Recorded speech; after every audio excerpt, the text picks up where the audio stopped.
We got to try out the Outlast Trials beta over the weekend, and we can assure you that fans of the franchise will feel right at home with this game. Red Barrel's are back with a bang with their third installment from the Outlast series. This one feels a little different to the other two though, as multiplayer is at the forefront of this experience. Outlast 1 and 2 had a heavy focus on the feeling of being alone, fighting off all the evils contained in these worlds with just your camcorder. The Outlast Trials is a little different to this, but is that a positive, or does it take away from the feel of the game, which people have loved so much? Let's find out. The first and most notable thing we noticed while playing the beta is that you can now pick up and throw objects at people. Items like bricks and glass bottles can be picked up and thrown at enemies to keep them at a sensible distance. From what we've seen so far, you're going to be quite reliant on objects like these. Enemies are a lot more aggressive than some of the foes you faced in the previous games. The claustrophobic element of the game has returned as well. Outlast 2 was a big change from Outlast 1 as it took us outside into the open world and gave us a lot more opportunity to explore, as well as giving us more chances to escape our enemies. You could hide in tall grass and behind barrels to escape your pursuers. This was quite different from Outlast 1.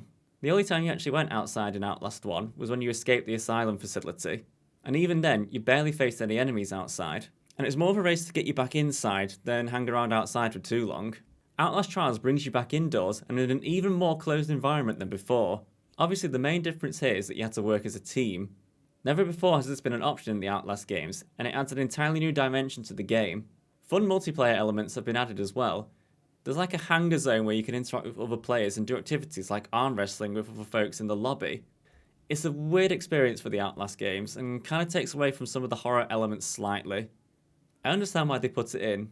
I mean, not everybody has excellent internet, and you're going to be waiting around in these environments for people to be ready. But it kind of pushes it more in the direction of games like A Way Out, rather than survival horror environment we're used to. Does it take away from the game as a whole though? Well, not really. All the things in these areas are fully optional extras, and are designed more to pass the time rather than be an integral part of the story. I'd much rather do all this than be faced with a really long loading screen, or just be sat in a lobby for ages waiting for people to join. Outlast Trials is still a very good game from what we've experienced so far. It still carries that feel of horror that the Outlast games have always had, and the return to the indoor environments is more than welcome.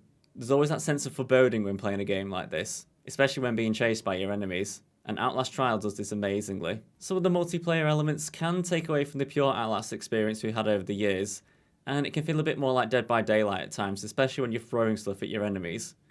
But overall, the Outlast Trials has been a very enjoyable experience. It's wise to remember that this is the beta so far, so a lot may change. But from what we've played, we've loved it so far. We cannot wait to try out more of the game down the line.